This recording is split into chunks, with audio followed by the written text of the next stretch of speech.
पूरा मामले में कवासी लखमा से ज्यादा चर्चा तो बीजेपी की हो रही है। क्या भूपेश बघेल बीजेपी में शामिल हो सकते हैं आने वाले दिनों? 3500 करोड़ आप उड़ा दे रहे हो, सरकारी तिजोरी से जब्ती बना रहे हो 500 करोड़ की भी। भूपेश बघेल का जो विजन है वो है लूट का छत्तीसगढ़। आदिवासी का समर्थन कर रहे हैं तो भूपेश बघेल के भाई ने भी एक बड़ा जो काम किया है वो भी आदिवासी है, सदाराम गोंड। अच्छा, उस मामले में क्यों चुप्पी साधे हुए हैं? फिर कागजों के पिता और भौतिक पिता वो दोनों अलग अलग होते हैं। मैं मुद्दे पे आ जाता हूँ कि भाई कैसे हो सकता है कागजों का पिता और भौतिक पिता अलग हो सकता है? कैसे अलग हो सकता है? देखिए ये बिल्कुल नहीं हो सकता साहब। नहीं, ठीक है, बाप बाप ही रहेगा और जिसने पैदा किया वही बाप रहेगा। कुमार बघेल कौन थे फिर? वो भूपेश बघेल से पूछना चाहिए। इनका बेटा पहले छूट गया, जो असली पूरा गिरोह चला रहा था, सिंडिकेट का मुख्य आदमी था। भूपेश बघेल को कुछ नहीं हुआ। नमस्कार, राष्ट्रबोध से मैं पवन केसवानी आज एक बार फिर छत्तीसगढ़ के चर्चित तो जाने माने पत्रकार सुनील नामदेव के साथ हूं। पिछली बार चर्चा हुई थी, शायद वो तारीख 3 जनवरी की थी, जिस दिन चेतन बघेल रिहा हुए थे। और आप सहयोग देखिए, 4 फरवरी को कवासी लखमा रिहा हुए हैं। मामला दोनों सेम है, शराब घोटाला। शराब घोटाले में चेतन बघेल रिहा हुए, बाद में गए, पहले रिहा हुए, 1 साल बाद कवासी लखमा दादी रिहा हुए हैं। वो इवेंट नहीं दिखा, वो माहौल नहीं दिखा। क्या कहना है आपका इस बारे में? देखिए, कुल मिला के जो भी शराब घोटाले के आरोपी हैं ये जमानत पर छूट रहे हैं। हाँ, लेकिन खुशियां ऐसी मना रहे हैं कि ये केस से ही रफा दफा हो गए और ये बाइज्जत बरी हो गए। आप देखिए, चैतन्य बघेल को जुलूस निकाल के जेल से लेके उनके घर तक जुलूस निकला, ऐसा पेश कर रहे हैं कि जैसे ये रिहा जो हुए हैं ये बाइज्जत बरी हो गए।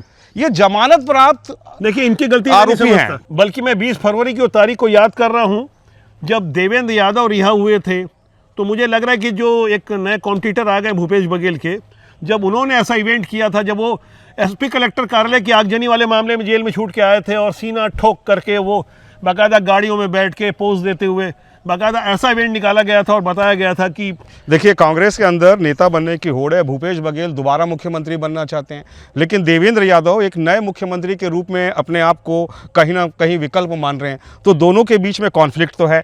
अब कवासी लखमा भी छूट कर आ गए, उनका भी जैसा हो सादा समारोह में जुलूस निकला, लेकिन जुलूस तो उनका भी निकला और ऐसे निकला कि जैसे ये लोग बाइज्जत बरी हो गए हों।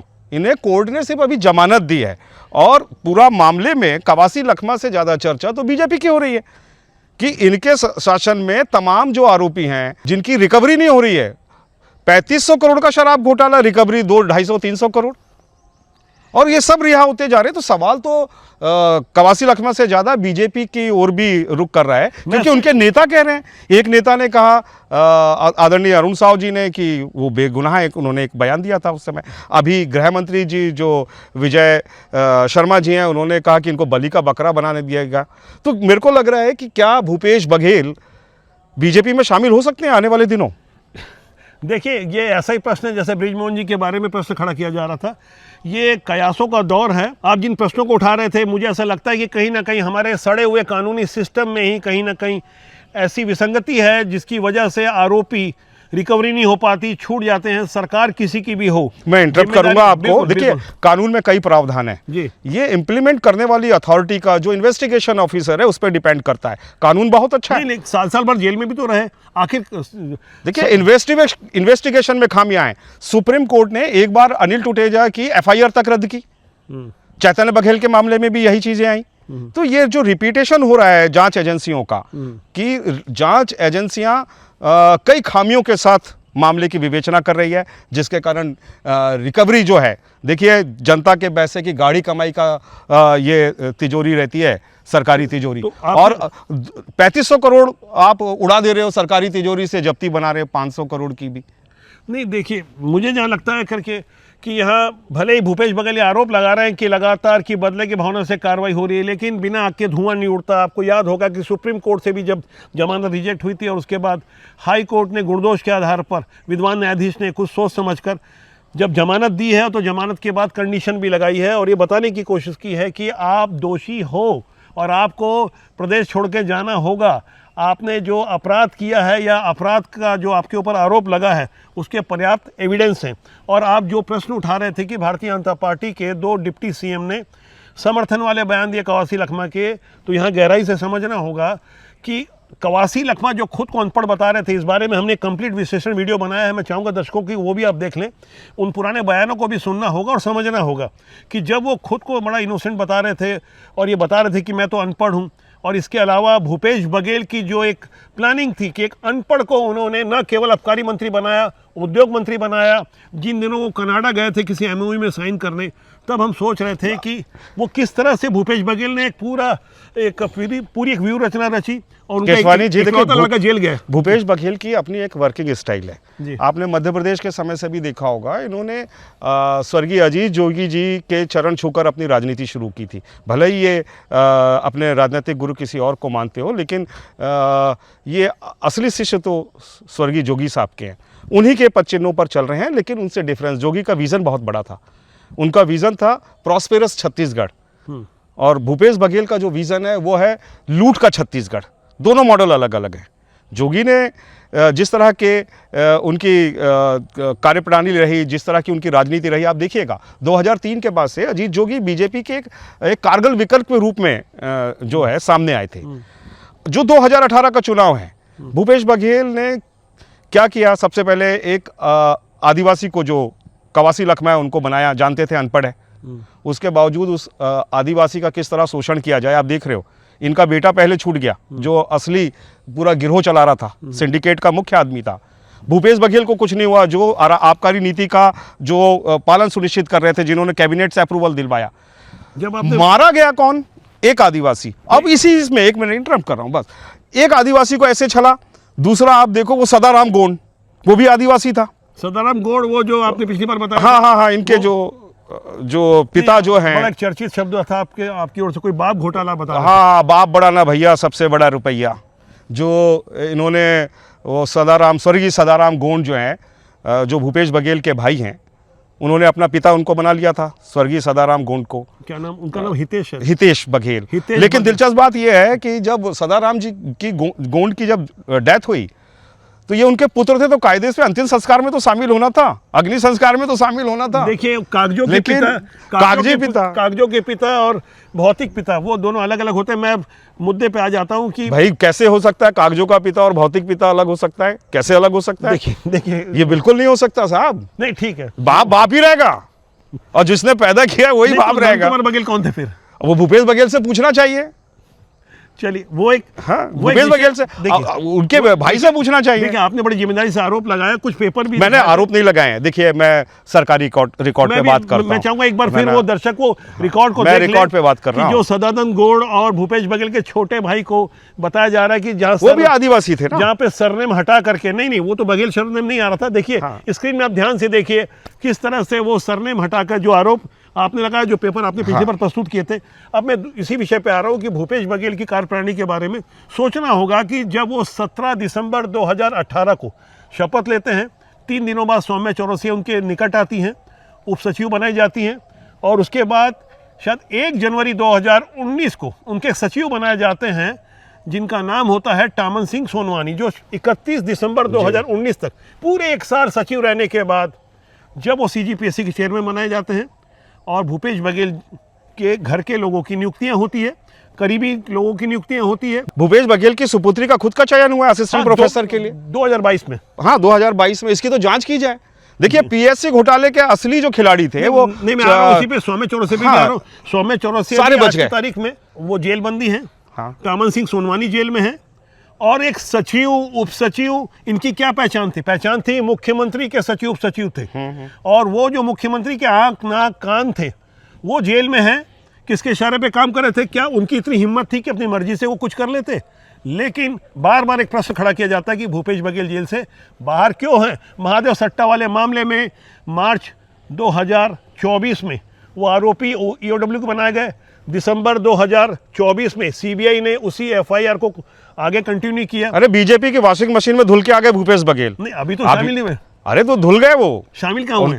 शामिल हो जाएंगे निकट भविष्य में। देखिए क्या इक्वेशन बनता है। देखिए, कोई व्यक्ति रात में कांग्रेस में होता है, सुबह हम लोग टेलीविजन में दिखाते हैं कि बीजेपी में शामिल हो गया। नहीं, जब अप्रत्याशित नहीं, जब आ जाएंगे तो पर्दे के पीछे से तो काम वही कर रहे हैं।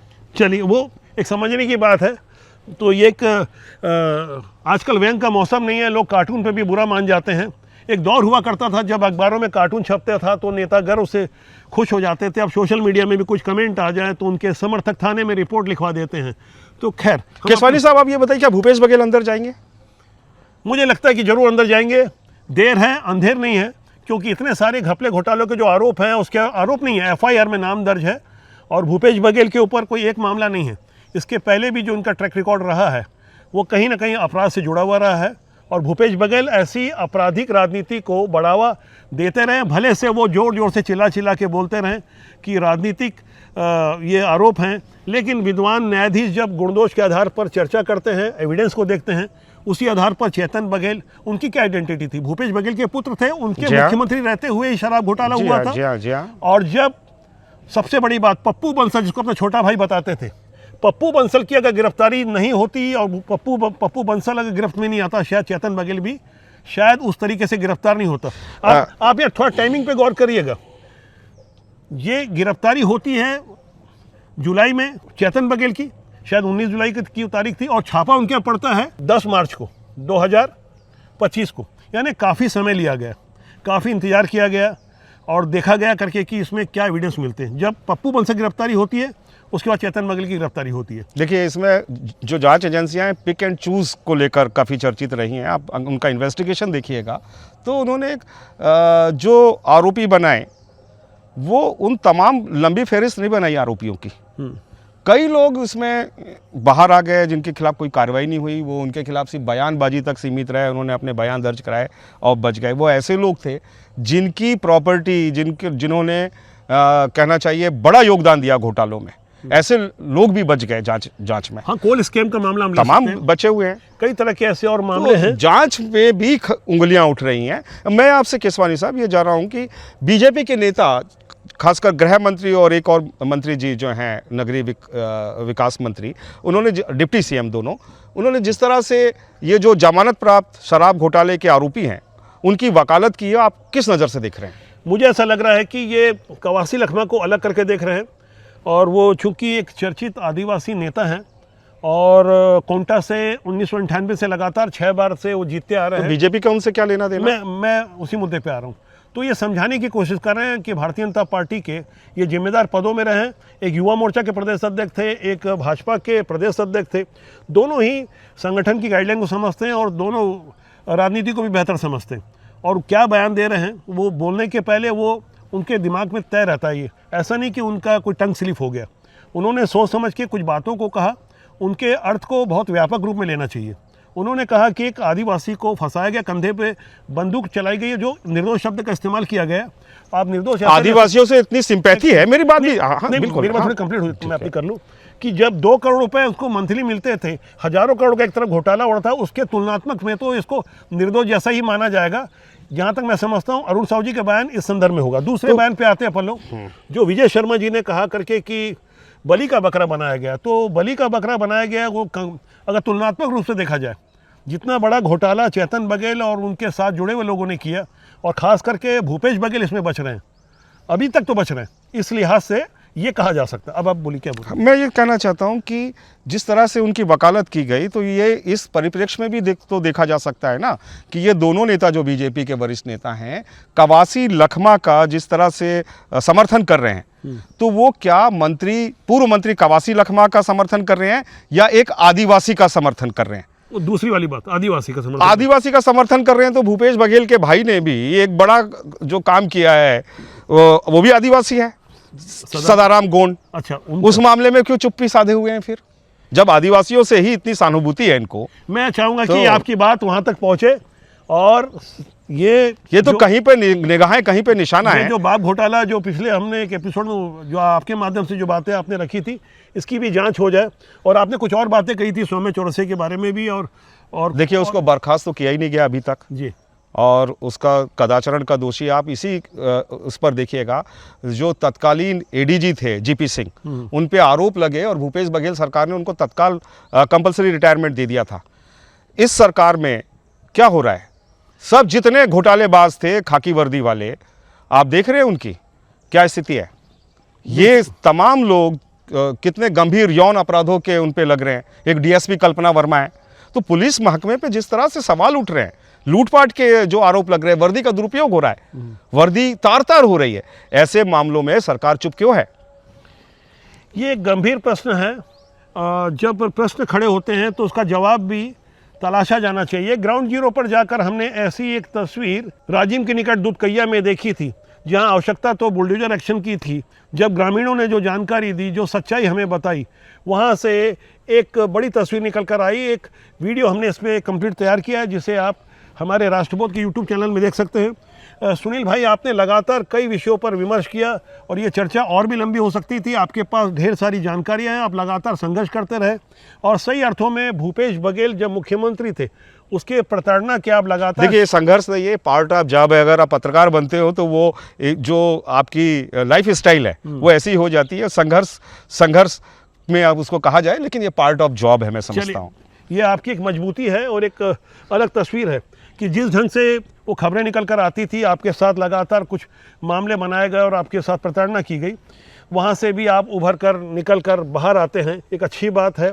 ऐसी तस्वीरों को देखने के बाद हमें कहना पड़ता है, जिंदगी जिंदा दिली का नाम है। राजपूत का आपका जनमंच कुछ नई तस्वीरें लगातार लाता रहेगा, अंदर खाने की वो बातें जिसे जाना समझना आपको बहुत जरूरी है।